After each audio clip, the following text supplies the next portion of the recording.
안녕하십니까. 행복한 아침 이재용입니다. 안녕하세요. 정예인입니다. 오늘은 8월 3일 목요일이고요.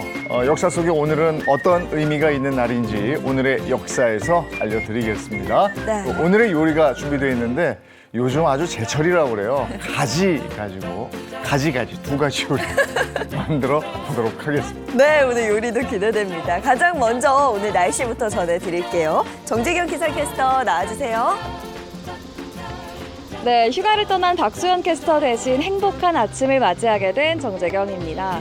지난밤 안녕히 주무셨을까요? 이번 밤에도 바로 열대야가 기승이었는데요. 오늘 역시 무더운 찜통더위가 이어지겠습니다. 특히 습도까지 높아서요. 체감 기온은 조금 더 높을 걸로 예상됩니다. 뜨거운 한낮에는 외출 자제해 주시길 바라고요. 혹시 나오신다면 양산이나 휴대용 선풍기 꼭 챙겨주시길 바랍니다. 네, 정말 더워서 잠을 못 자겠더라고요. 오늘 날씨 어떤지 구체적으로 전해주세요. 네, 일단 어제는 4년 만에 폭염 위기경보 심각 단계까지 발표됐습니다. 또 여전히 폭염 경보도 전국에 유효한 상태인데요. 오늘도 맑은 하늘에 강한 볕이 쏟아지고 있습니다. 하지만 한낮 한때에는 이제 오후에 소나기가 충청 이남 지역으로 내릴 걸로 예상됩니다. 5mm부터 60mm까지 오겠고요. 또한 이 강하게 내리면서 돌풍과 벼락까지 내리겠습니다. 자, 오늘 다음 이 시각 현재 기온 보겠습니다. 서울 26도, 강릉은 31.4도, 대구는 28.1도 가리키고 있습니다. 자, 기온이 빠르게 오르면서 한낮엔 전국이 36도 안팎까지 오르겠고요. 특히 강릉은 38도까지 치솟을 전망입니다. 요즘 본격 휴가철입니다. 더위를 식히기 위해서 바닷가로 가신 분들 많으실 텐데요. 현재 태풍 카눈의 경로가 유동적인 데에다 제주 해안이랑 남해안으로는 너울이 강하게 밀려들고 있습니다. 안전사고에 각별히 주의해 주시길 바랍니다. 또한 폭염과 열대야가 이어지고 있는 만큼 건강관리 잘해주시길 바랍니다.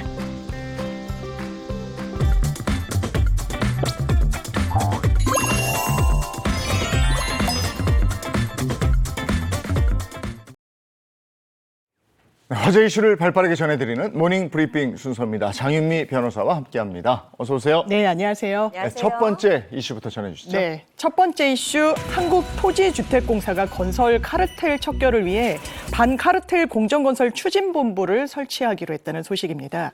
또 부실시공 설계 감리업체는 한 번 적발로도 퇴출시키는 원 스트라이크 아웃제를 도입하기로 해서 눈길을 끌고 있습니다. 네, LH가 발주한 공공아파트 15곳에서 이 철근 누락이 발견되면서 시민들의 불안감이 커지고 있고요. 그 불안감을 좀 잠재우기 위해서 대대적으로 나서고 있습니다.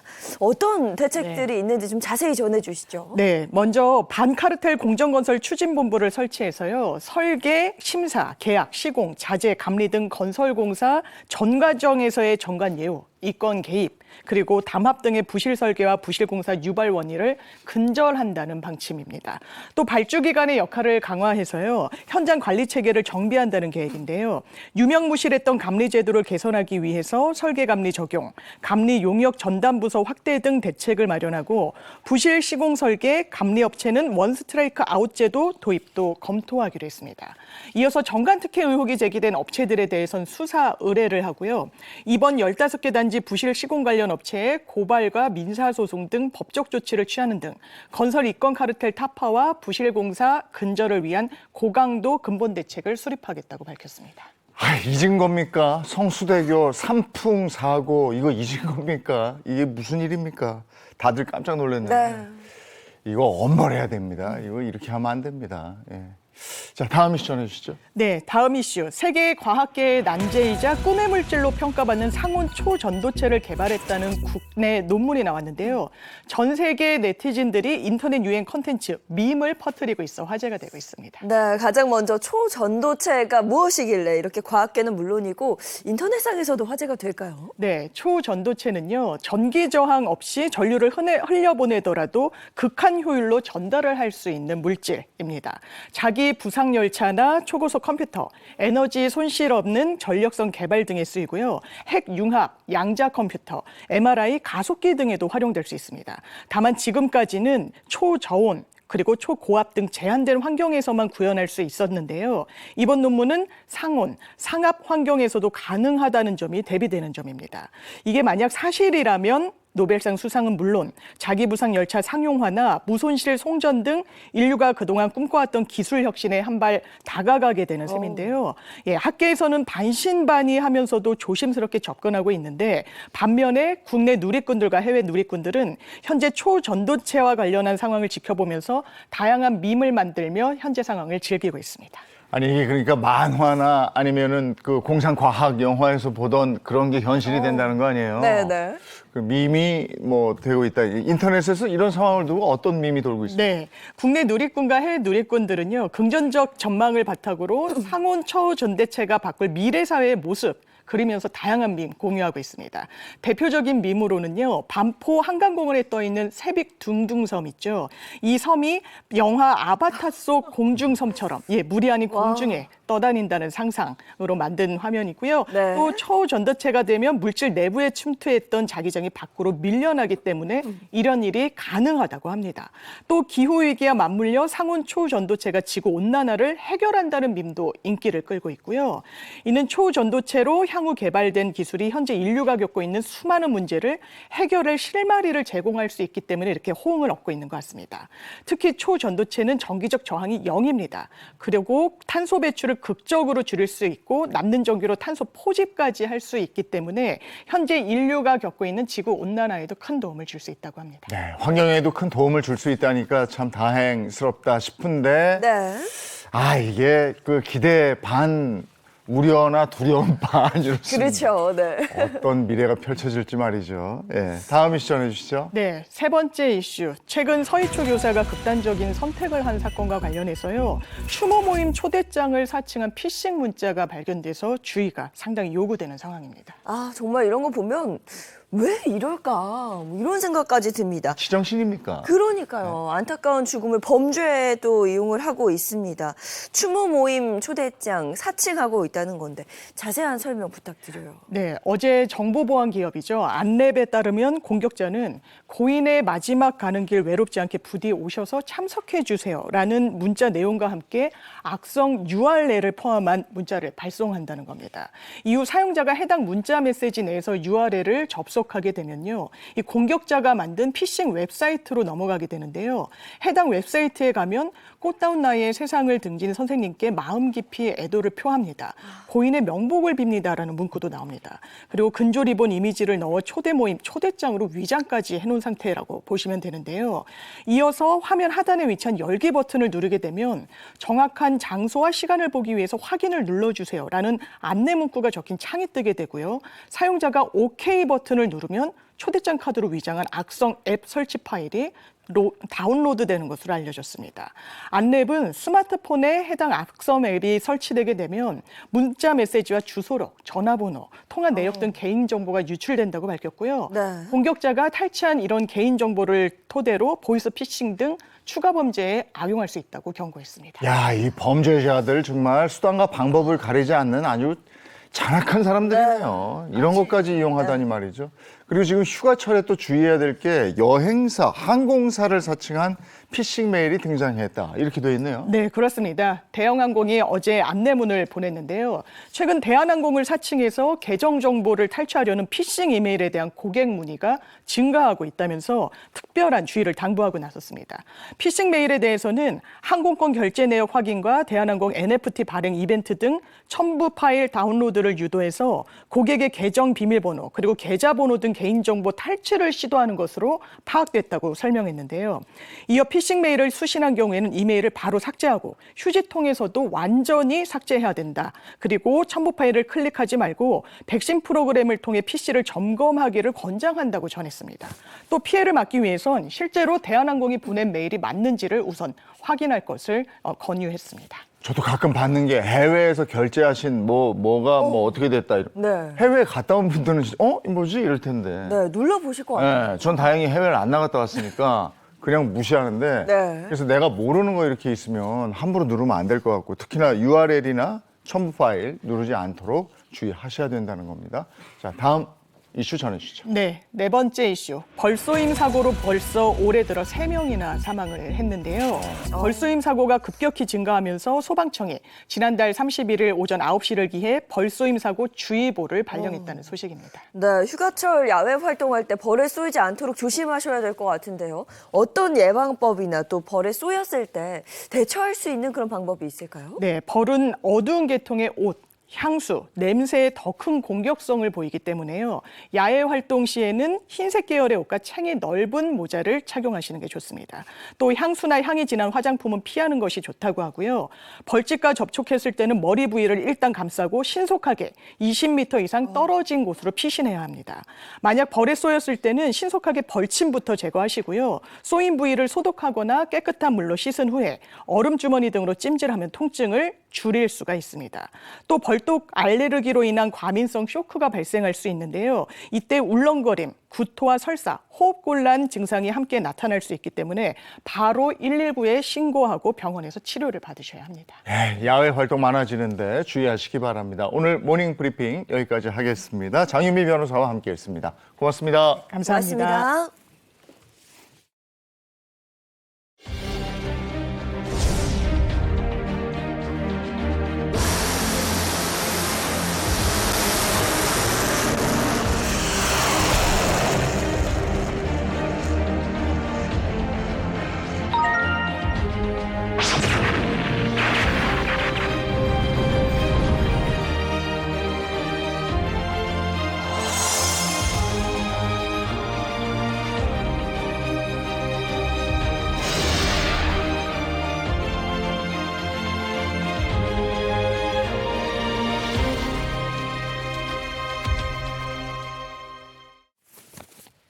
네, 역사 속에 오늘은 어떤 의미가 있을까요? 함께 해주실 개그맨 정철규 씨 어서 오세요. 안녕하세요. 개그맨 정철규입니다. 카랑카랑.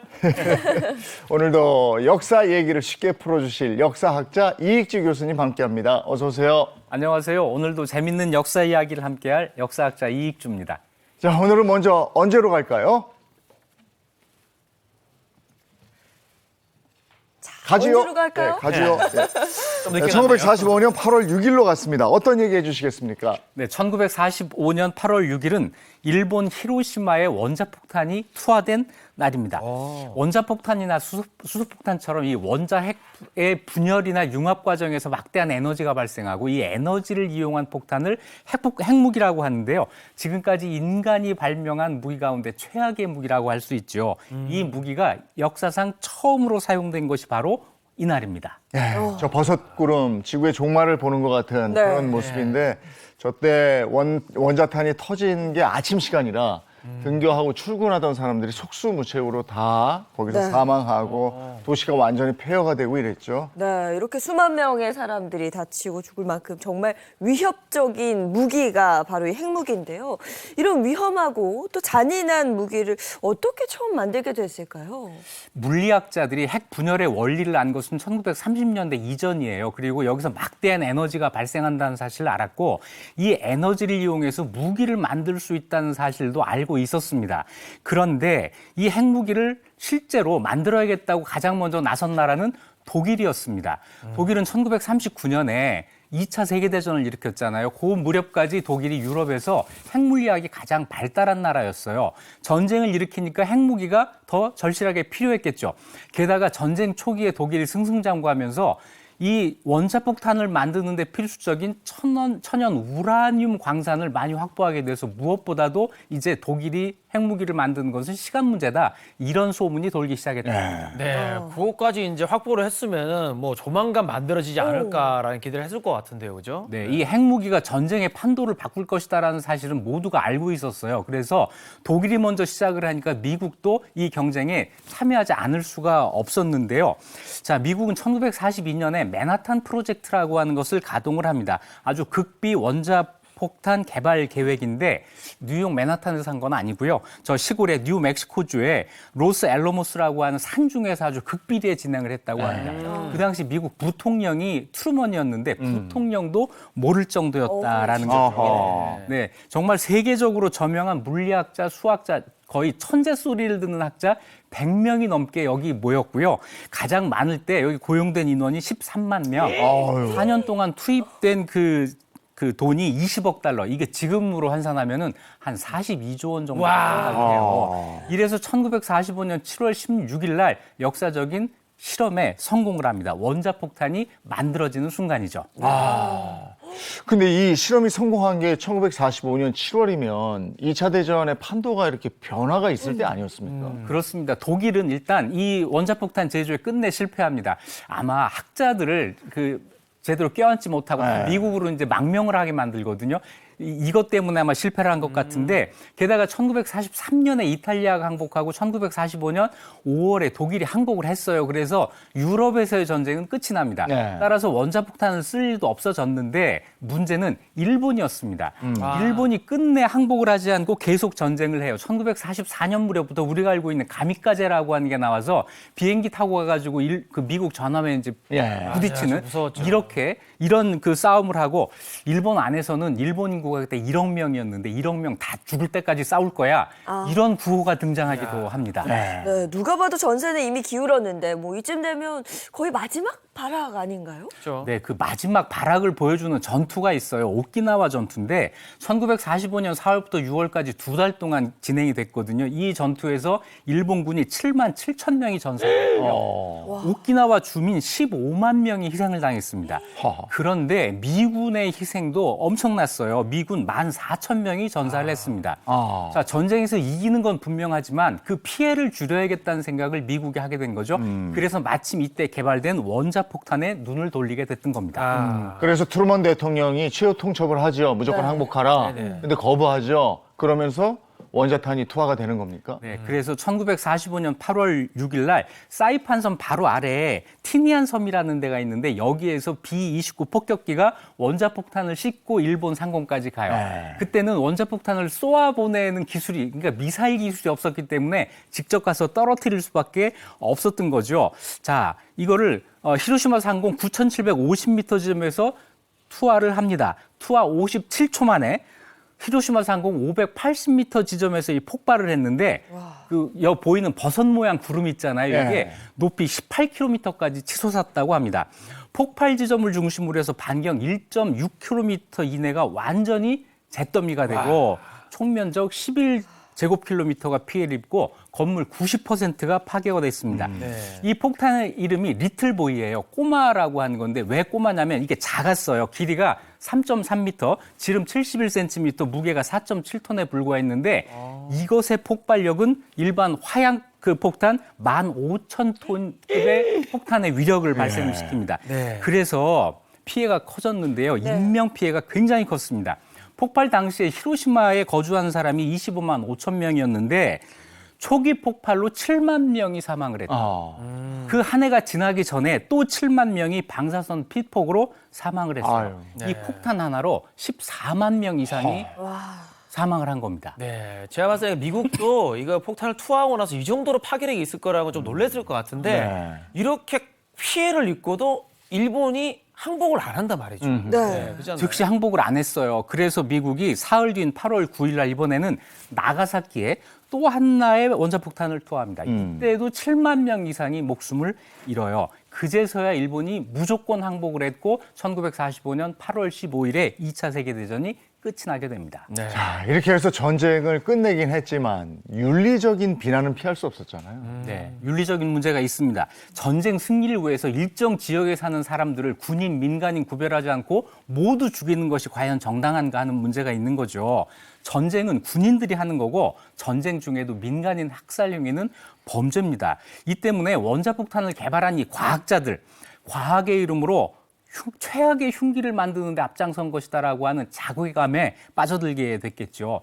두 번째는 더 심각한 문제가 있었습니다. 원자폭탄의 위력이 검증이 됐잖아요. 2차 세계대전이 끝난 다음에 강대국들이 원자폭탄 개발에 경쟁을 벌입니다. 그러겠네. 자, 개수도 많아지고 성능도 훨씬 고도화되면서 이대로 가다가는 이 핵전쟁으로 인류가 공멸할 수도 있다고 하는 위기감에 빠지게 돼요. 그래서 국제적인 합의를 통해서 핵의 확산을 금지하기 위해서 노력을 하고 있지만 아직도 핵 보유국이 곧 강대국이다라고 한 이런 생각으로 이 개발 유혹에서 벗어나지 못하는 나라들이 있는 것이 사실입니다. 결국 히로시마의 원자폭탄은 눈앞에 세계대전은 끝냈지만 장기적으로 그보다 더 큰 문제를 만들어냈다라고 평가할 수가 있겠습니다. 네. 그리고 또 한 가지 히로시마와 나가사키 원자폭탄으로 인해서 일본인 다음으로 가장 많은 피해를 본 게 우리 한국인들이잖아요. 맞습니다. 당시 히로시마와 나가사키에 한국인 7만 명이 피폭이 됐습니다. 그 가운데 4만 명이 사망했고 나머지 3만 명도 피폭 후유증과 유전 가능성에 대한 불안감에 시달리면서 살게 됐습니다. 일본은 전쟁을 일으켜서 원자폭탄 사용에 빌미를 줬다고 하는 책임이라도 있지만 우리는 아무런 책임 없이 그런 피해를 당한 거예요. 히로시마에 떨어진 원자폭탄을 꼭 일본만의 문제로 볼 수 없는 이유가 여기에 있습니다. 네. 전쟁의 비극입니다. 무시무시한 원자폭탄에 대한 얘기 나눴고요. 다음 역사 속으로 들어갑니다. 1976년 8월 1일로 갑니다. 어떤 얘기 해주시겠습니까? 자, 원자폭탄 얘기했으니까 이번엔 좀 밝은 얘기 해봐야죠. 네. 1976년 8월 1일은 대한민국이 최초로 올림픽 금메달을 딴 날입니다. 1976년 몬트리올 올림픽 레슬링 자유형 62kg급에서 대한민국의 양정모 선수가 금메달을 땄는데요.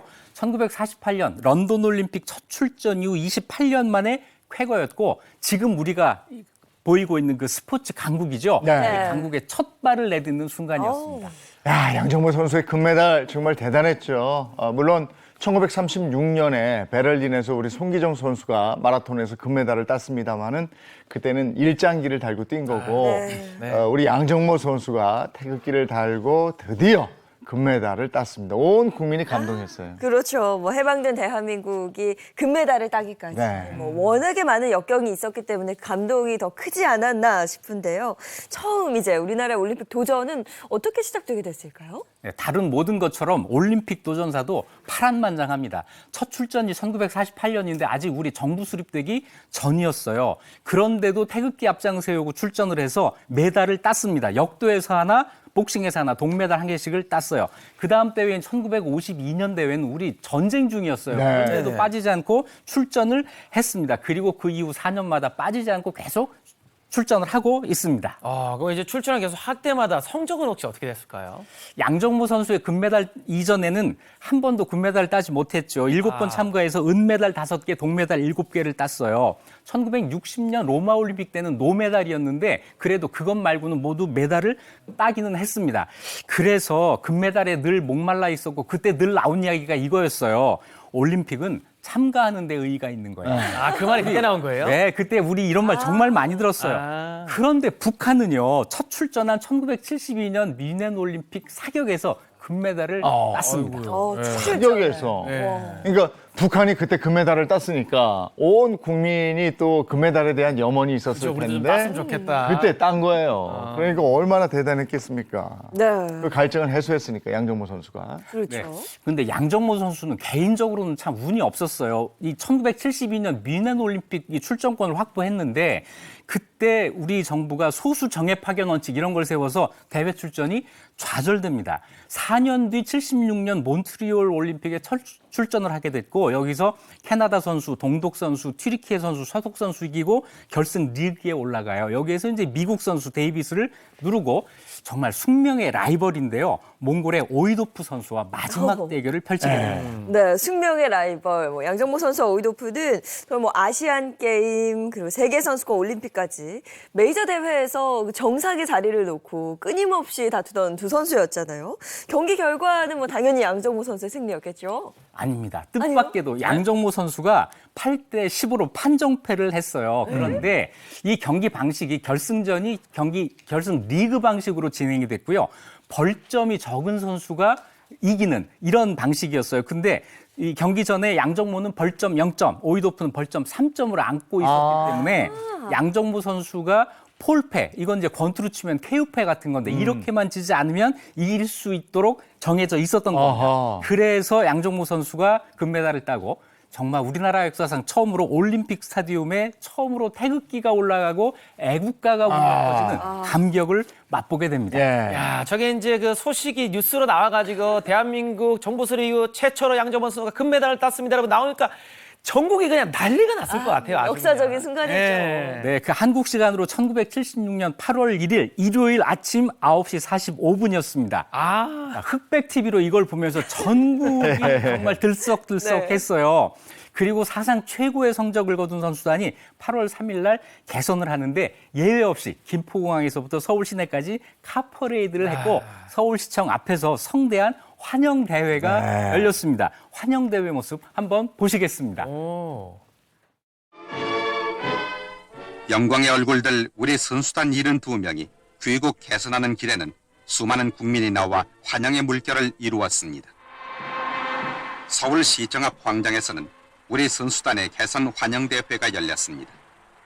5종목에 출전한 우리 선수들은 레슬링, 유도, 여자 배구 등 3종목에서 금메달 하나, 은메달 하나, 동메달 4을 차지해 종합순위 19위를 기록하고 개선했습니다. 저도 초등학생 때. 정말 온 국민이 그 감동 너무너무 즐거워했고요. 대단했습니다. 네. 양정모 선수 금메달 딴 이후에 우리 한국 스포츠의 역사가 달라지는 거잖아요. 네, 한국 스포츠는요, 양정모의 금메달 이전과 이후로 나뉜다. 네. 이런 말이 있을 정도로 저건 굉장히 큰 영향을 끼칩니다. 네. 자, 우선 금메달은 금으로 만들었을까요? 금메달은 금메달이니까 금이죠. 금 아니에요? 네, 아닙니다. 은으로 만든 다음에 금도금을 네. 하는 건데 이거 우리 확인을 못 하다가 양정모 선수가 가져오는 바람에 정말 금이 아니구나 라는 걸 확인할 수가 있게 됐어요. 네, 자, 체육 연금제가 실시돼서 금메달 딴 선수 가운데 양정모 선수가 최초의 수혜자가 됐고요. 병역 특례도 양정모 선수가 1호예요. 그리고 이때부터 이제 과학적인 체육 이게 이제 얘기가 되면서 한국체육대학이 설립됩니다. 그 이후로 한국체육 비약적인 발전을 해서 올림픽에서 지금까지 우리가 딴 메달이 거의 90개가 넘고 100개가 넘고 이 정도가 됐습니다. 그 첫걸음이 양정모 선수의 이 값진 메달이죠. 정말 많은 한국 체육사에 영향을 끼쳤네요. 근데 양정모 선수가 이 올림픽 이후에 다음 올림픽도 출전하면 좋았을 텐데. 아주 유력했죠. 네. 72년 대회도 못 나갔으니까 80년대에 나와가지고 2연패를 꿈꿨을 텐데 예상치 못한 변수가 생깁니다. 그때 구소련이 아프가니스탄을 침공하면서 서방권 국가들이 올림픽을 보이콧한 일이 있었어요. 네. 이때 우리 대한민국도 보이콧 대회에 합류를 해서 양정모 선수가 더 이상은 올림픽에 참전하지 못하게 됐고 결국 은퇴하고 지도자의 길로 들어서게 됩니다. 양정모 선수의 금메달 이후 우리나라 레슬링은 올림픽의 정말 효자 종목이었어요. 네. 그런데 요즘 침체기를 겪고 있죠. 우리나라의 올림픽 첫 금메달을 안겨준 이 한국 레슬링. 다시 예전의 영광을 되찾기를 기대해 보겠습니다. 예, 아이고 아주 멋진 네, 모습 다시 한번 볼 수 좋네요. 있었고요. 네. 다음 역사 속으로 들어갑니다. 1980년 8월 1일로 갑니다. 어떤 얘기 해주시겠습니까? 이번엔 또 그 가슴 아픈 얘기인데요. 1980년 8월 1일은 쿠데타로 정권을 잡은 신군부 세력이 사회학 말소 질서 유지라는 명목으로 삼청교육대를 창설한 날입니다. 삼청교육대는 불량배를 새 사람으로 만들겠다 이런 취지로 군부대 안에 설치한 기관인데요. 고강도 체력훈련, 얼차려 이런 것으로 아주 악명을 떨쳤습니다. 삼청교육대 이러면 정말 무시무시한 곳이다 이렇게 알고 있는데 처음에는 불량배 깡패들 잡아가겠다고 그래놓고 불량배 깡패만 있는 건 아니었다면서요? 맞아요. 징집 대상자는요. 주민들의 지탄을 받는 자, 불건전한 생활 영유자, 재범 우려자 이런 거였는데 이거 정말 기준이 모호하잖아요. 그러네요. 그래서 실제로 끌려간 사람들을 보니까 술집에서 싸움한 사람, 술 취해서 길바닥에서 자던 사람, 껄렁이는 고등학생, 외상값 있는 사람, 일에 침 뱉은 사람, 임신한 사람, 심지어 가정주부. 다 잡아갔네. 네, 게다가 민주화 운동을 하던 민주인사들까지도 여기 포함됐어요. 경찰서별로 할당량을 채우게 시키니까 노숙자, 불황자 이런 무연고자들이 다수였습니다. 영장 없이 6만 755명을 체포했고요. 여기서 순화교육 대상자로 분류된 사람이 3만 9,742명. 이 사람들이 군부대에서 삼청교육을 받았습니다. 최고령은 73살이었고 최연소는 14살, 중학생이 17명이나 있었고 여자도 319명이나 있었어요. 아니 뭐 조직폭력배 같은 그런 나쁜 사람들이야 잡혀가야 되겠지만 술 먹고 뭐 길게 잔 사람 아니면 외상값 있는 사람들까지 잡혀간 건 정말 억울했을 것 같은데 이 삼천교육대 무시무시하다는 이 삼천교육대 하루 일과가 어떻게 됐을까요? 네, 아침 6시 기상, 밤 10시까지 하루 16시간 동안 훈련을 빙자한 정말 형벌 같은 걸 받았는데요. 가장 힘든 건 8시간의 훈련이었다고 해요. 이 사람들은 매일 군인들처럼 PT 체조하고 유격 훈련 받고 최대 300kg짜리 목봉을 들어 올리는 저런 목봉 체조도 하고 유리 깔린 바닥에서 포복을 하면서 이걸 기어가는 훈련도 받았고 거부하면 무자비한 폭력이 가해졌습니다. 식사 전에는 구호를 외치는데 구호가 이런 거였다 그래요. 돼지보다 못하면 돼지고기를 먹지 말자. 소보다 못하면 소고기를 먹지 말자. 이런 걸 복명복창하게 했고 밥을 주고 10초 안에 먹게 하기도 하고 또 음식을 굉장히 적게 줬다고 하는데 배가 고파야 저항을 못하고 말을 잘 듣는다. 이런 이유에서였다고 합니다. 네, 뭐 일단 여길 들어가면 인간의 존엄성을 포기할 수밖에 없게 상황을 만들었는데 저는 그 지옥탕이라는 게 있었다고 들었어요. 네, 이 지옥탕 뭐냐면요. 소변을 화장실을 안 만들어 놓고 웅덩이에다가 단체로 보게 해놓고 이걸 지옥탕이라고 부른 거예요. 여기 사람 들어가게 해가지고 좌루굴러 우러굴러 이렇게 하고 개구리 잡아서 거기다 넣고는 들어가서 그거 잡으라고 시키기도 하고 이랬다는 겁니다. 네, 이 참 그런 식으로 뭐 시설도 그렇고 워낙 혹독하게 하다 보니까 여기에서 뭐 맞거나 훈련을 통해서 장애를 입거나 사망한 사람들이 많이 있다고 들었어요. 맞아요. 거기 입소했던 사람들이 입을 모아서 하는 말이 거기서 살아나오려면 인간이기를 포기해야 됐다라는 거였어요.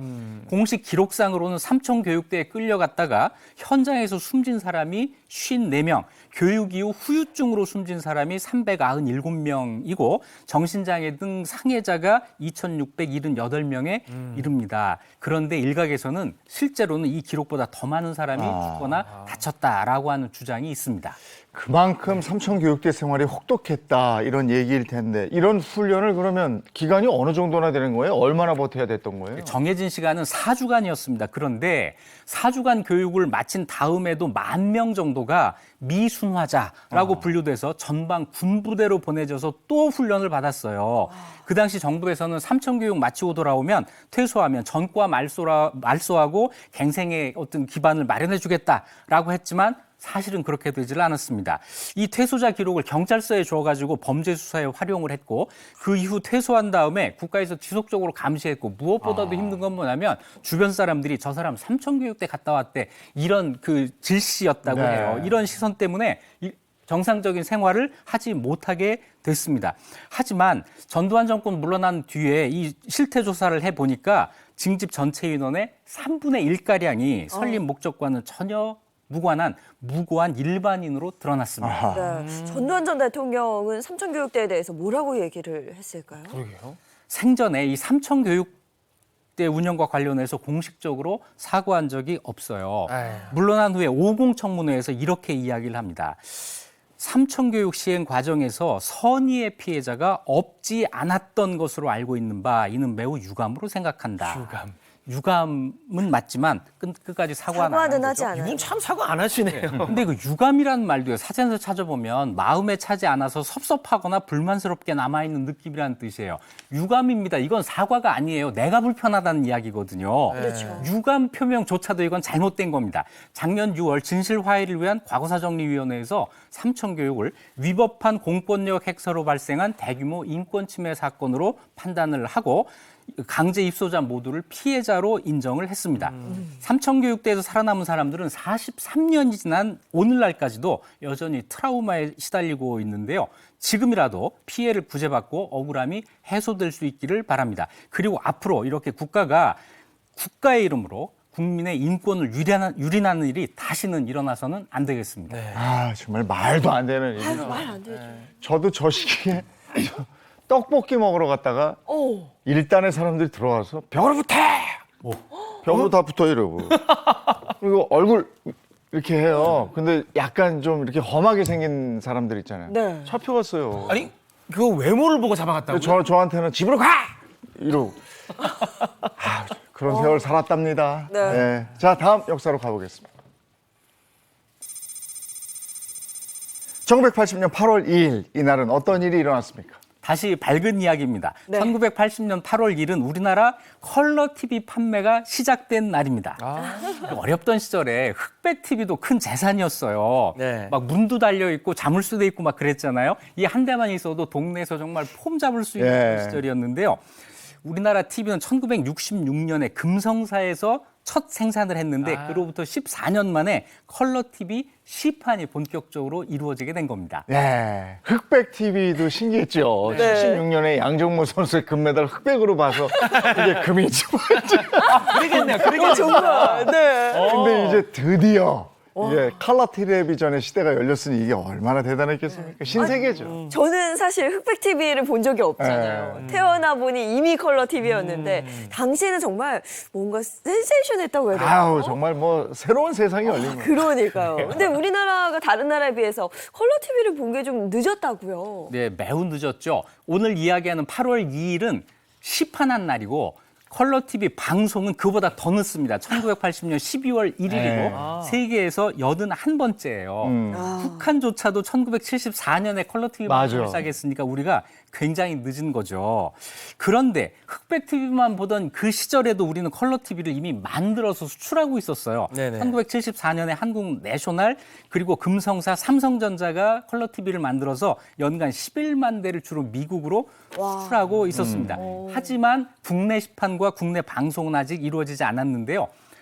박정희 대통령이 흑백 TV 한 대 없이 가난하게 사는 사람이 많은데 컬러 TV 방송까지 하게 되면 위화감을 불러일으킬 것이다라는 이유로 컬러 TV 방송을 허용하지 않았다는 이야기가 있습니다. 네, 근데 이제 뭐 주변 나라들이나 이렇게 딱 보면은 다른 데는 지금 컬러 TV를 본단 말이죠. 보는데. 그럼 사람들이 우리는 왜 안 하지 이렇게 불만들이 있을 거란 말이죠. 이 규제가 언제쯤 풀렸습니까?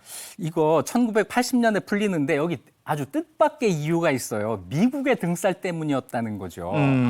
미국이 컬러 TV를 한국에서 수입을 해 가잖아요. 그런데 미국 시장에 수출만 하는 한국의 컬러 TV가 한국에서는 이게 방송이 안 되니까 네. 이걸 수입 규제를 하려고 나온 거예요. 그래서 한국 정부를 압박했고 그래서 한국 정부가 이제 컬러 TV에 한국 시판을 허용하고 그에 따라서 컬러 TV 방송도 허용하게 됐다는 건데 1980년 8월 2일이 그래서 오늘 이야기하는 컬러 TV 시판 날짜가 됩니다. 아니 그래서 컬러 TV를 팔기 시작했는데 네. 근데 방송은 컬러로 안 되니까 컬러 TV를 가지고 흑백 보는 거 아니에요. 그렇죠.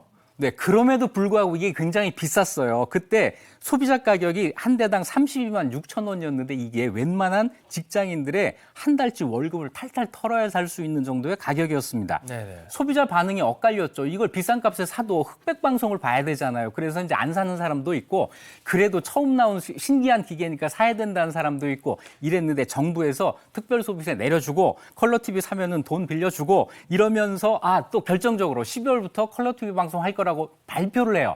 이때부터 날개도 친 듯 팔려서 이 살려던 사람들이 줄을 섭니다. 예약 대기 기간이 한 달 정도 걸렸다고 해요. 네. 그리고 제 기억에는 그때 컬러 텔레비전을 사면 우리 방송은 흑백이었는데 AFKN인가? 그거는 컬러로 나왔던 것 같아요. 그래서 더 뭔가 예. 궁금증을 그래서 그때 해결할 수 있는. 소울 트레인인가 이런 프로그램이 있었어. 막 나와가지고 막 춤추고 이러는 거. 근데 그거는 컬러로 나왔어요. 네. 근데 이렇게 역사에 산 역사책. 주민이 이렇게 역사책을 보면서 이게. 옆에 계면 얼마나 이게 너무 좋습니다. 좋네요. 그러니까요. 근데 그러면 우리나라의 첫 번째 컬러 TV 방송은 뭐였던 거예요?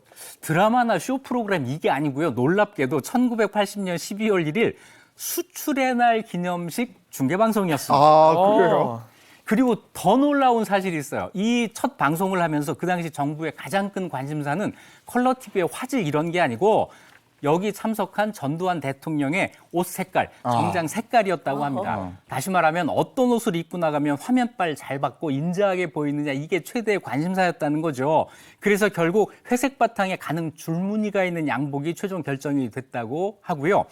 첫 컬러 방송이 나간 다음에 공무원들이 시내 이제 이런 데를 다니면서 의견을 물었는데 컬러 방송 어땠어요? 이게 아니고 대통령의 옷과 인상이 어땠어요? 이걸 물어봤다고 하는 거죠. 그리고 이 방송을 시작으로 해서 3시간 동안 컬러 TV 시험 방송이 계속이 됐습니다. 네, 이 흑백 화면만 보다가 이제 컬러 TV를 보게 되면은 사람들이 아무래도 신기해서 더 많이 보게 되잖아요. 그러면서 뭐 TV 보는 시간도 늘어나고 다양한 실제 그런 생활들도 많이 변화가 됐을 것 같아요. 그러면 컬러 TV의 등장은 단순히 화면이 흑백에서 컬러로 바뀐다? 여기에서 그치는 게 아닙니다. 세상을 보는 눈이 달라지는 거예요. 광고 상품, 또 TV 출연자, 옷차림이 이제 아주 화려한 천연색으로 바뀌고 정말 그때까지 일만 하고 절약할 줄 몰랐던 사람들에게 멋이라는 거를 알려주게 됩니다. 특히 청소년들, 영일레븐 기억나세요? 젊음의 예. 행진. 짝꿍들. 네, 이런 화려한 쇼 프로그램에 열광을 하게 얘기죠? 됐죠. 두 분이서 지금 말씀하시는 네, 그때 그런 게 있었어요. 그냥 외우시면 됩니다. 방송에 나온 연예인의 옷차림이 며칠 뒤 바로 거리에서 보일 수 있는 이런 시대가 됩니다. 1990년대에 본격적으로 꽃피운 소비 문화의 바탕이 이때 만들어졌다고도 할 수 있습니다. 예, 이게 이제 TV 방송이 그러니까 온 국민에 영향을 끼치게 됐고 그래서 TV 방송 권력이라는 말이 나오기 시작했고 네. 거기서 하는 말은 뭐든지 다 믿게 되는 거죠. 그죠. 힘을 가지게 된 거죠. 네. 영향력이 커지면서 권력이 강해져요. 이때 네. 전두환 대통령이 이 방송의 힘을 정권 홍보에 이용합니다. 그때 나온 유명한 말이 있어요. 9시에 저녁 뉴스를 하는데 15가 띵띵띵띵 하거든요. 네네. 띵 하는 순간 나오는 멘트가 전두환 대통령께서는 네. 이래서 땡전 뉴스라고 하는 말이 그때 나오게 된 거죠. 볼거리가 넘쳐나는 지금 이 칼라 TV는 정말 아무것도 아닌 게 됐지만 그래도 어렵던 시절 칼라 텔레비전 그 프로그램을 보던 기억 우리에게 아직도 새롭습니다. 예, 아이고 막 옛날 생각도 나고. 두 분이서 많이 통하시네요, 오늘따라. 네, 오늘도 역사 이야기 들려주신 익주 교수님 고맙습니다. 고맙습니다.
네, 이번에 사계 식탁 시간입니다. 이번 선생님 어서 오세요. 안녕하세요. 안녕하세요. 아유, 요새 왜 이렇게 더워요? 어우 더워요. 너무 더워요. 폭염 때문에 정말 밤새 잠 못 잔 네. 분들도 너무너무 많으신데요.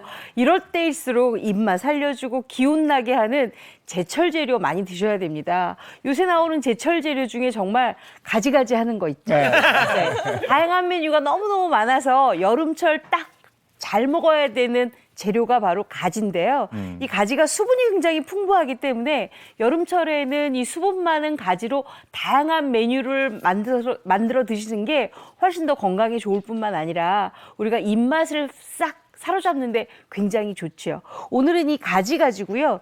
제가 어떤 요리를 할 거냐면 밥도 비벼 먹을 수 있고요. 이 안에 들어가 있는 두부가 굉장히 많이 들어갔다 그러면 밥 대용으로도 드실 수가 있어서 네. 굉장히 입맛 찾는 데는 아주 효자 노릇을 하는 가지 마파두부를 제가 선보여 드릴 거고요. 맛있겠다. 두 번째는 이 가지를 구웠어요. 근데 이 가지를 굽고 나서 무침을 하잖아요. 네. 단맛이 입안으로 쏙 들어옵니다. 그래서 어머님들이 입맛 잃었을 때는 이 반찬 해 먹어야 돼 하시는 가지구이 무침도 제가 알려드릴 예정입니다. 네네. 네.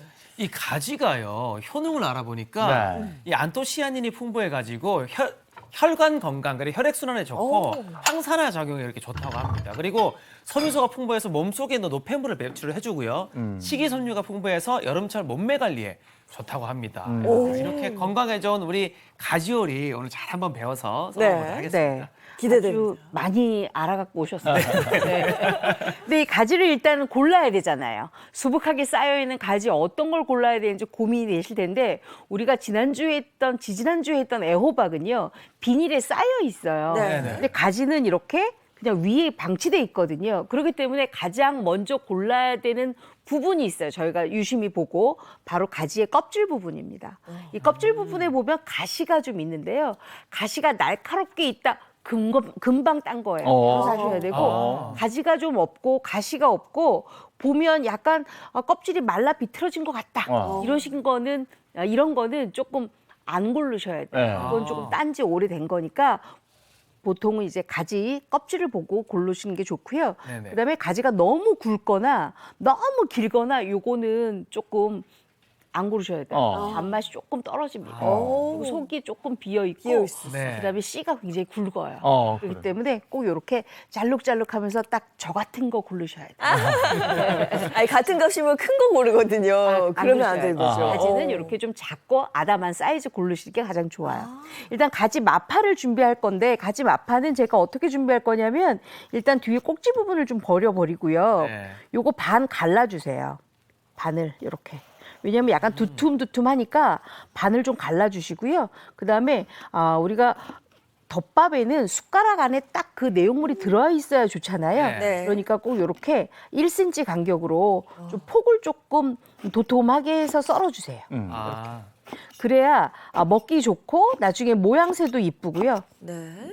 그리고 너무 작으면 이제 아무래도 끓이게 되면 여기 조금 흐물흐물해지잖아요. 더 작아지죠. 근데 가지 싫어하시는 분들한테 왜 가지를 싫어하냐고 물어보면 흐물거려서 싫어한다는 분들이 많으세요. 맞아요. 그렇기 때문에 흐물거리지 않게 하기 위해서 이렇게 꼭 준비를 해주시고요. 그다음에는 가지는 우리가 썰어 놓으면 갈변이 잘 돼요. 공기중하고 접촉이 되다 보니까 그럼 갈변이 되면 이 안에가 이렇게 거뭇거뭇해지거든요. 그러면 살짝 아린 맛이 날 수가 있어요. 그러니까 꼭 이렇게 썰고 나서는 찬물에다가 담궈서 갈변이 안 되게 준비하시는 게 좋습니다. 자, 그래서 가지 마파 안에 들어가는 가지 이렇게 준비가 되어 있고요. 그다음에는 저는 철규 씨 좋아하라고 소고기와 돼지고기를 같이 이렇게 어머나. 준비했어요. 왜냐하면 돼지고기만 하면 좋은데 소고기를 같이 하잖아요. 일단 식감도 좋고요. 그다음에 굉장히 부드럽습니다. 그래서 다진 돼지고기와 다진 소고기를 이렇게 반반씩 섞어서 준비하시고요. 그다음에 양파 넣으면 약간 또 단맛도 나겠죠. 네. 그리고 마늘도 이렇게 슬라이스해서 준비하시고 저는 가지마파 두부에 꼭 넣어야 될 게 바로 이 생강이라고 생각을 합니다. 왜냐하면 이렇게 생강을 넣게 되면 가지의 약간 아린 맛도 없애줄 뿐 아니라 향이 굉장히 좋아서 여름철에는 또 생강 살짝 드셔주는 게 좋거든요. 네. 너무 또 찬 기운이 많이 있잖아요. 그러니까. 그리고 여기에다가 붉은 고추랑 청양고추까지 준비를 하시고요. 요걸 이제 다 볶는 것만 남았어요. 볶는 것만 남았는데 어떻게 볶느냐? 맛있게 볶아야 되겠죠. 뭘로 볶느냐? 바로 여기 고추기름으로 볶습니다. 왜 고추기름으로 볶냐면 이렇게 고추기름으로 볶아야지만 가지마파 두부가 단맛만 나는 게 아니라 약간의 매콤하면서 칼칼한 맛을 내기 때문에 우리 왜 입맛 없을 때 약간 칼칼한 거 잡수시면 어때요? 입맛이 싹 돌아오잖아요. 네. 마찬가지로 그 역할을 하기 위해서 이렇게 고추기름을 준비를 합니다. 고추기름은 만들어서 쓰셔도 좋은데 저 같은 경우에는 만들어 쓰는데 우리 정철규 씨 같은 경우에는 구입해서 네, 저 구입할게요. 하잖아요. 네. 마트에서 사야죠. 그럼요. 뭐, 네. 그러고 난 다음에는 이걸 이제 향신채로 볶아주세요. 양파 넣고요. 그다음에 마늘 넣고요. 그리고 생강도 좀 넣어주고요. 생강도 미리. 네, 미리 때문에 같이 그런가요? 넣어요. 그다음에 우리가 청양고추랑 붉은 고추 나중에 넣었었잖아요. 네, 이거는 미리 같이 넣어서 단맛과 매운맛이 동시에 나게끔 이렇게 합니다. 그래서 이걸 볶아주세요. 이렇게. 볶으면 소리도 맛있네. 향이 좀 이렇게 쭉 올라오거든요. 그 향이 좀 쭉 올라올 때 우리가 뭘 하느냐? 이제 고기를 넣어야 되는데 향이 조금 더 올라와야 돼요. 그래야 이 고기 맛이 조금 좋아요. 진짜 근데 비주얼이. 그렇죠? 와, 너무 맛있을 것 예쁘잖아요. 네. 여기에다가 뭘 하느냐 이제 향이 쫙 올라왔을 때 고기 잡내가 없으라고 고기를 먼저 볶습니다. 소고기. 그건 또 함께 다짐육 나오네요. 구입하시면 돼요. 네. 돼지고기. 나는 다지는 고기가 별로 싫다. 왜냐하면 다지는 고기로 하게 되면 조금 입안에 씹는 맛이 덜하다 하실 때는 건더기 고기 약간 굵게 썰어서 준비하셔도 괜찮아요. 근데 저는 제가 먹어보니까 가지 마파에는 이렇게 다진 육이 들어가야 훨씬 더 부드럽더라고요. 마파가 원래 다진 육이 들어가잖아요. 그렇죠, 많이 들어가죠. 이렇게 해서 준비를 해주세요. 저는 눈 감고도 이게 고기 굽는 소리는 알아들어요. 네, 너무 좋아해서. 그래요? 네, 저는 전문가예요? 그럼요. 네. 고기를 너무 좋아해서. 아, 저 소리부터 맛있지 않아요? 그러니까 달라요. 자, 이렇게 해서 다진 육은 이렇게 고기를 나달나달 떼어줘야지 뭉쳐지지 않아서 좋지요. 이렇게 떼어주세요. 충분하게 볶아주세요. 어머. 요것만 해도 맛있겠죠. 네. 자, 그랬으면 이제 여기에다가 우리가 해야 될 게 있어요. 바로 뭐냐? 가지를 넣으셔야 돼요. 아, 이제 가지. 주인공이 이제 들어가죠. 가지를 이제 넣어요. 암 수술하고 난 환자들한테 의사분들이 네. 가지 많이 드세요 그래요. 아, 왜 그렇게 좋대 뭐. 가지가 이게 영양이 굉장히 풍부하거든요. 아까 철규 씨가 얘기한 것처럼 이게 약간의 보라색 계통의 채소잖아요. 그러니까 안토시아닌이 풍부해서 항산화 작용을 한다 그래요. 중국 사람들 많이 먹잖아요. 네. 그렇죠. 가지 관련해서 뭐 많죠. 가지 튀김도 있고, 가지 조림. 보라색 이 요리들이 보통 눈에도 좋지 않나요? 그렇죠. 눈에도 그죠? 좋죠. 네. 자, 이렇게 볶았는데 저는 사실 가지가 굉장히 다양한 메뉴가 많이 나온다 그랬잖아요. 네. 마파로 안 할 땐 딱 여기까지 이렇게 볶아서 먹어요. 이것도 맛있겠죠. 네. 그 자체만으로도 맞아요. 너무 훌륭한 어머. 요리예요. 음. 이거 고추기름이 올라와서 네. 그게 조금 요리할 때 좀 네, 힘드실 것 지금- 같아요. 지금 분명히 4명 중에 한 분은 이제 조만간 기침 나옵니다, 이제. 지금 살살살 이제 코를 지금 찌르고 있거든요. 그러니까요. 있으면 여기에다가 이제 저희가 넣어야 될 게 있어요. 바로 네. 뭐냐? 물 2컵을 넣어주셔야 돼요. 아무래도 덮밥이니까 국물이 좀 있어야 되잖아요. 이 2컵을 이렇게 끓을 때 넣어주세요. 이건 또 그냥 생수를 넣으시네요, 선생님. 뭐 다시마 이왕이면 조금 우리물이나. 이쁘게 넣어야 되는데 다시마 요거는 우린물 들어갈 줄 알았는데. 아니에요. 왜냐하면 고기의 맛도 있고 아까 채소의 맛도 충분하게 올라왔잖아요. 다시마 우린물 굳이 안 하셔도 되는데 예인 씨가 만약에 나는 굳이 다시마 우린물을 꼭 써야 되겠다 네. 쓰셔도 괜찮아요. 아, 그래요? 네. 예, 굳이라 말씀하시는 거 하지 말라는 거예요. 네. 자, 요걸 이렇게 해서 볶아주세요. 그 상태로 어느 정도나 볶아야 돼요? 요거는요 어느 정도 볶냐 하면 요 가지가 제가 지금 한 1cm 간격으로 썰었잖아요. 네. 요게 살짝 줄어들어요. 어우, 살짝. 살짝 흐물흐물해지면 그러니까 못된 거예요? 살짝 살캉할 때까지만 넣어주시는데 요 상태에서 넣어야 될 게 있어요. 우리가 뭘 넣느냐 하면 고추장, 양념을 넣어주세요. 간장. 이거 고추장 아니고요. 두반장입니다. 두반장. 네. 그냥. 왜냐하면 두반장을 넣어야 약간의 중국 음식처럼 그 중화풍의 소스가 만들어지잖아요. 그래서 네. 이렇게 넣어주시고요. 여기에다가 간장 넣고요. 간장. 그냥 진간장 넣으면 되죠. 네, 진간장 넣고요. 그다음에 아까 고기 들어갔잖아요. 고기 들어갔으니까 맛술 3큰술 넣어주시고요. 중국 느낌을 좀 살린다. 네. 예. 그리고 요거 들어갑니다. 바로 물엿인데요. 물엿을 처음부터 이렇게 넣고 끓이잖아요. 그러면 단맛이 팽창되는 게 아니라 맛을 굉장히 부드럽게 해주세요. 우리 카메라 감독님도 여기 좀 매우신가 봐요. 물집이 좀 나오긴 하네요. 장혜인 씨 기침 터졌습니다, 지금. 네. 자, 이렇게 해서 좀 끓여주세요. 바글바글. 네. 끓일 거예요. 자, 그랬으면 이제부터는 뭘 하느냐. 여기 딱 해야 될 게 한 가지가 있습니다. 바로 요거예요. 뭘까요? 딱 한 가지. 딱 한 가지. 제가 마파 두부라 그랬죠.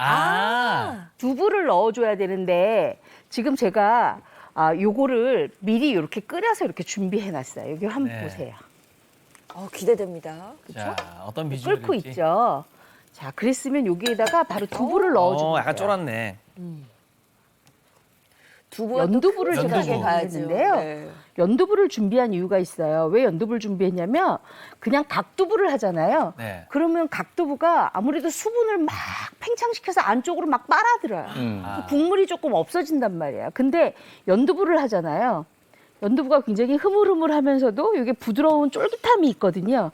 이렇게 넣고 준비를 하시면 이게 부드럽고 밥 비벼 먹기에 굉장히 좋아요. 아, 밥 비빌 때 또 좋을 것 같아요. 네. 정말. 그래서 연두부를 준비하는데 요거 연두부랑 같이 준비해야 될 게 있습니다. 바로 요거예요. 쌀뜨물? 요게 뭐냐 하면 쌀뜨물 같죠? 바로 물녹말이에요.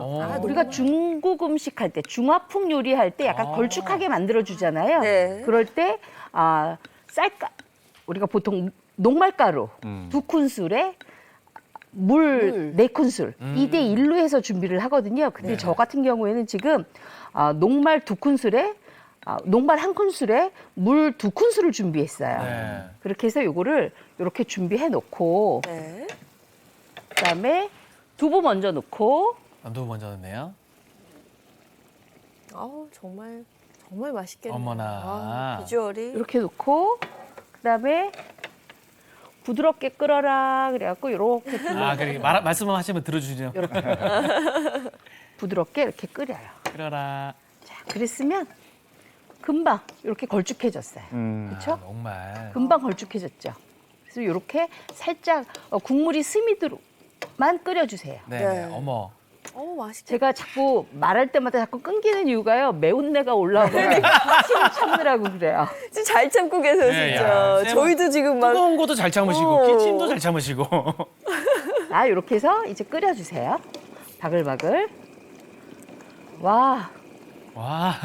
이거 잡수시면 오 진짜 맛있다 이렇게 하실 맛있겠다. 거예요. 와. 그렇죠? 이제 끓고 있어요. 네. 아니, 금방 걸쭉해지는데요, 선생님. 그렇죠? 바로 걸쭉해지죠. 왜냐하면 물녹말이기 때문에 바로 걸쭉해질 수밖에 없어요. 선생님 이제 쓱 한번 건져봐도 되지 않을까요? 네, 제가 좀 건져볼까요? 왜냐하면 이 안에 있는 연두부에 간이 좀 스며야 되기 때문에 살짝 이렇게. 이거 보세요. 어머나. 이거 보세요. 맛있게 생겼다. 정말 맛있어졌죠? 자, 그랬으면 자, 밥을 딱 준비합니다. 네. 밥을 딱 준비해서 가지와 두부가 싹 스며드는 이렇게 진짜. 이렇게 어때요? 어머나. 맛있겠죠? 네. 자, 근데 요것만 가는 게 아니라 파 좀 주세요. 네네. 그 그 위에다가. 활용점. 파를 곱게 송송송 썰어가지고 이렇게 해서 같이 이렇게 해서 잡수세요. 어머. 너무 맛있겠죠? 예, 예. 자, 그러면 자 하나 하고. 정말. 막 몸이 예인 씨 계속 막 앞으로 막 펄펄펄 나가. 하는 소리 막 들려요. 네. 아. 옆에 있으면 배에서 꼬르륵 소리도 합니다. 이렇게 해서 잡숴주시면 어머. 이거 굉장히 푸짐하게 한 끼를 드실 수가 있어서 더운 여름날 반찬하기 싫은데 뭐 할까 하시는 어머님들 꼭 이렇게 가지마파 네. 연두부랑 같이 해서 준비해 주시면 아주 식구들이 굉장히 좋아할 거예요. 이렇게 향 먼저. 이렇게 해서 잡숴보세요. 네. 정말 저는 이 시간이 너무 행복합니다. 네. 와. 예전에는 사실 네. 가지를 잘 못 먹었었거든요. 네. 아까 그 말씀하신 그 살캉한 그 느낌이 싫어서. 자, 근데 이제 정말 찾아 먹어요. 어른이 된 거예요. 그러니까요. 가지를 먹으면 어른이 된다고. 자, 맛을 한번 봐야죠. 과연. 지금 낙한 거라. 막한 거라 정말 맛있을 거예요. 어떠세요? 진짜 맛있다. 말이 필요 없을 정도로 네. 맛있죠? 적절해요, 적절해. 네. 이게 아니, 근데 고기도 내- 씹혀요. 먹다 냄새는 매웠는데 오. 입에 들어갈 네, 때 안 아주 맵네요. 기분 좋게 왜냐하면 살짝 매운 연두부를 느낌? 제가 2모를 넣었잖아요. 네. 그러니까 그 연두부에서 두부. 우러나오는 단맛이 또 있거든요. 아니, 정말 입안에 뭐라고 표현? 입안에 지금 오케스트라예요. 왜냐면 고기는 살짝 담백하면서 네. 그 식감이 느껴지다가 갑자기 두부의 부드럽고 약간 쫄깃한 그런 맞아요. 네, 그런 그 맛이. 식감도 있고 이 가지가 거의 연두부 정도로 지금 부드러워졌어요. 네, 맞아요. 와. 맛이 되게 깊어요. 맛있다. 그렇죠. 맛이 깊죠. 왜냐하면 제가 향신채에다가 아주 다양한 또 고추기름을 같이 넣고 이렇게 볶았기 때문에 굉장히 맛이 깊고요. 자, 그러면 잡수실 동안에 저는 뭘 하느냐? 바로 어머님들이 굉장히 좋아하는 반찬 중에 하나입니다. 가지구이를 할 건데요. 이번에 가지구이는 똑같이 아주 질 좋은 가지를 이렇게 준비를 하셔서 이렇게 한 0.5cm로 어슷하게 썰어주세요. 동글동글하게. 왜냐하면 요거는 이제 구이를 해서 무칠 거기 때문에 요게 너무 두껍거나 하면은 한참 걸리거든요. 네. 그래서 살짝 이렇게만 준비를 해주세요. 요거는 어떻게 하느냐? 찬물에다가 굵은 소금을 넣고 살짝 한번 헹궈 주셔야 돼요. 이렇게 굵은 소금을 넣고. 아, 소금에 한번 헹군다고요? 네. 왜냐하면 이렇게 돼야지만 요 가지 안에 간이 쏙 배일 뿐만 아니라 가지가 갖고 있는 수분감이 딱 닫혀요. 이렇게 해서 이제 건져주세요. 건지면 딱 이렇게 되거든요. 네. 자, 이렇게 해서 이제 준비를 할게요. 네. 자, 그랬으면 일단 후라이팬에다가 우리가 구이를 해서 무쳐야 되잖아요. 네. 그럼 이걸 이제 부쳐야 되는데, 센 불을 켜놓고 어디다가 부치느냐? 바로 식용유하고 들기름을 이용해서 부쳐주세요.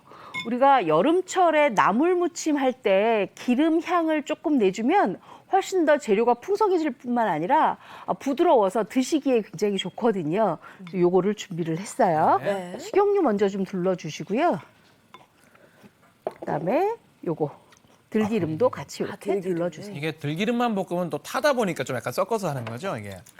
왜냐하면 제가 들기름만 하면은 너무 좋은데 들기름의 발연점이 160밖에 안 돼요. 그러다 보니까 너무 이제 우리가 너무 바싹 굽거나 하게 되면 또 조금 타게 되고 그러잖아요. 그럼 좀 안 좋으니까 식용유하고 같이 이렇게 섞어서 부치게 되면 훨씬 더 부드럽고 그다음에 들기름 향도 나니까 향도 다 나죠. 가지가 훨씬 더 향긋하죠. 네. 그리고 이렇게 부쳐주셔야 우리가 먹었다는 느낌이 좀 강하잖아요. 자, 이렇게 준비를 해주세요. 모양도 예쁘지 않아요? 동글동글하니. 맞아요. 이번엔 반을 가르고 자르지 않고 그대로 그냥. 동그랗게. 네. 네. 그래야 이게 무쳤을 때 입안에 들어가는 식감이 굉장히 좋아요. 네. 이렇게 구워주세요. 근데 얼마만큼 구워야 되느냐? 살짝만 구워주시면 돼요. 근데 이건 멈출 수가 없네. 한 그릇 다 드신 거 아니에요? 아니 방송에 집중이 안 되네. 개인 방송하는 줄 알았어. 지금 따로 먹방 하시는 줄 알았어. 다 드셨어, 지금. 너무 맛있다. 진짜 맛있네요. 와. 그리고 또 하나는 이 가지가 수분량이 굉장히 풍부한 채소이기 때문에 아까 제가 썰어서 바로 하잖아요.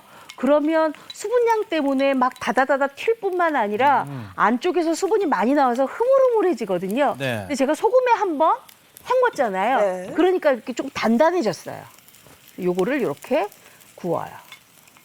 아까 수분을 닫아준다는 말이 무슨 말인지 그쵸. 잘 몰랐는데 네, 바로 그거예요. 지금 보니까 딱 네. 알겠어요. 기름에 구울 때 보니까. 그렇죠. 이렇게 구워주세요. 사실 반찬 없을 땐 요것만 싹 구워서 양념장 찍어 먹어도 맛있잖아요. 그렇죠? 거기다 그냥 소금만 살짝 간해서 먹어도 그쵸. 너무 맛있을 것 네. 같아요. 저거하고 먹으려고 밥은 약간 남겨놨어. 가지가 예전엔 가지를 왜 안 먹었나 싶을 정도로 가지가 진짜 맛있거든요. 근데 가지만 먹었을 때는 거의 맛이 없고 이게 이제 어떻게 요리를 하느냐가 아니 야외 나갔을 때 뭐 이렇게 바베큐들 많이 해 먹잖아요. 그 위에다 가지. 그때 이렇게 길게 썰어서 구워 먹으면 맛있어. 맛있어요. 네. 우리가 야외 나가서 이렇게 가지를 구워 드실 때는 보통 이제 은박지 같은 데에다가 이제 감싼 다음에 통째로 굽죠. 왜 그렇게 하냐면 그래야 가지 안에 있는 즙이 그 안에 가둬두거든요. 새송이 버섯도 마찬가지예요. 썰어서 굽는 것보다는 통째로 구워야 훨씬 더 그 안에서 네. 즙이 나와서 맞아, 맛있어요. 맞아. 그렇군요. 자, 이렇게 해서 이제 구웠어요. 자, 구워지면 우리가 여기다가 뭘 하냐면 이제 양념을 해야 되는데, 호박 굽는 것 같아. 그쵸? 딱 요거 이렇게 그래요. 구워서 이렇게 잠깐 식혀두세요. 여기 제가 잠깐 이렇게 식혀놨어요. 네. 이렇게. 왜 식히냐면 요거 무쳐야 되니까 제가 잠깐 식힌 거예요. 네. 이렇게 식혀놓으세요. 그러고 난 다음에 이제 양념장을 만들 건데 양념장은 아주 간단합니다. 일단 다진 파 넣고요. 그다음에 다진 마늘 넣고요. 그리고 고춧가루 좀 넣어주세요. 그리고 진간장과 국간장을 같이 섞어주세요. 어머님들 진간장, 나물 맞아요. 무칠 때 하시는 거랑 똑같아요. 같이 들어가네요. 네. 이렇게 넣어주시고 그다음에 저는 아까 구울 때는 들기름 썼잖아요. 무칠 때는 참기름 쓰세요. 그렇죠. 이러면 들참이 같이 들어가면 훨씬 더 영양가가 높아져요. 네. 자, 그리고 우리가 간장을 2큰술밖에 안 넣기 때문에 소금을 약간 넣어주세요. 네. 약간 잘 섞어요. 저 들기름 향이 계속 올라오네요. 저 팬에서. 자, 이렇게 됐으면 아까 구워놨던 가지를 여기다 넣으세요. 아, 양념 준비하고 그 네. 위에다가 네. 네. 살짝 식혀야죠. 그렇죠. 왜냐하면 저는 사실 집에서는 손으로 버무리는데 여기서는 이렇게 숟가락으로 네네. 이렇게 버무려 주세요. 요거 정말 맛있어요. 맛있게 생겼네. 아마 드시면서 보여요. 네. 야, 이 애호박만 이렇게 구워서 무쳐 먹는 줄 알았더니 가지도 이렇게 무쳐 먹는구나 하실 거예요. 이렇게 하고 마지막에 깨를 쫙 깨를 뿌려주세요. 저 깨가 들어가면 고급져져. 아, 맞아요. 맛도 더 좋고. 자, 이렇게 다 됐으면 이제 아까 밥 조금 남겨놓으셨죠? 네. 네. 여기에다가 요거 담아서 잡수시면 돼요. 이렇게 보세요. 요거요. 제가 구울 때는 하나 구웠잖아요. 네. 담을 때 보면 반 개 만든 것처럼 별로 없어요. 이렇게. 요거 잡수시는 거예요. 네네네.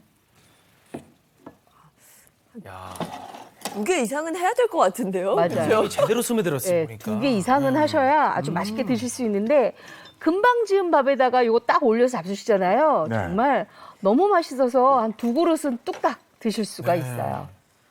입맛 살리는 여름 반찬입니다. 가지 구이 무침.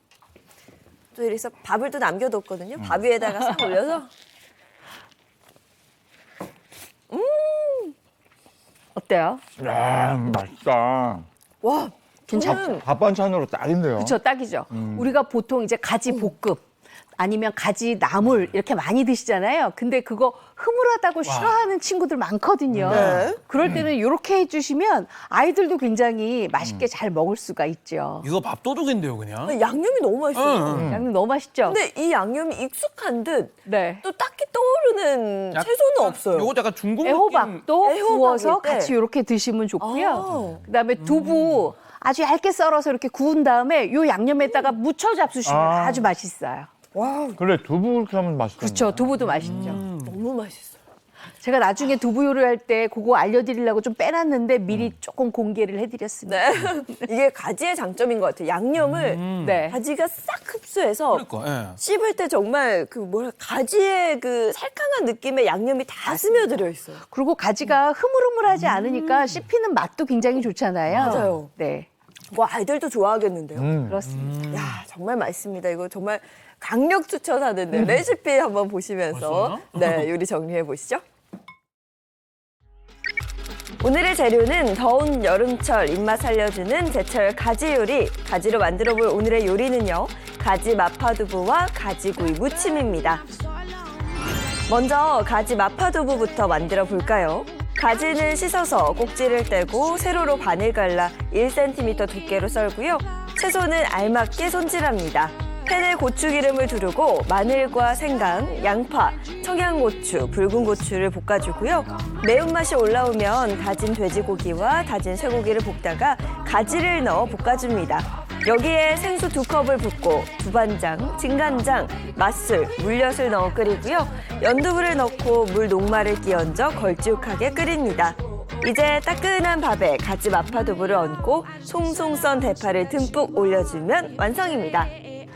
이제 가지구이 무침도 만들어 볼까요? 가지는 0.5cm 두께로 어슷하게 썰고요. 생수에 굵은 소금을 섞고 가지를 담가 건져 물기를 뺍니다.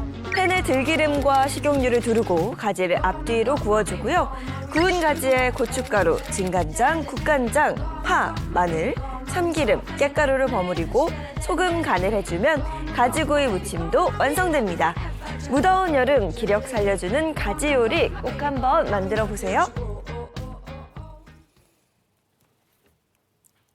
네, 가지 마파 두부와 가지 구이 무침이에요. 구워서 무쳤어요. 아, 향이 아, 정말 맛있어요. 맛이 네. 기가 막힙니다. 야. 예.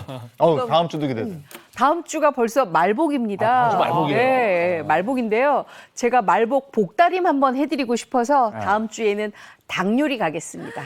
기대하셔도 좋습니다. 말복의 닭 요리 너무 좋죠. 말복에 제대로 닭 요리 네. 준비하셨다가 따라하시면서 그날 그걸로 복다림 하면 되겠네요. 네. 기대됩니다. 다음 주 기대하겠습니다. 고맙습니다. 네, 고맙습니다. 감사합니다.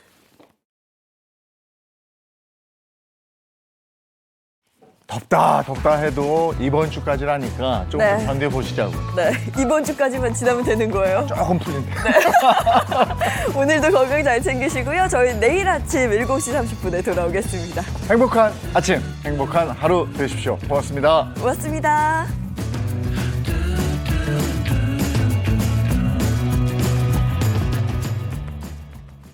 채널 A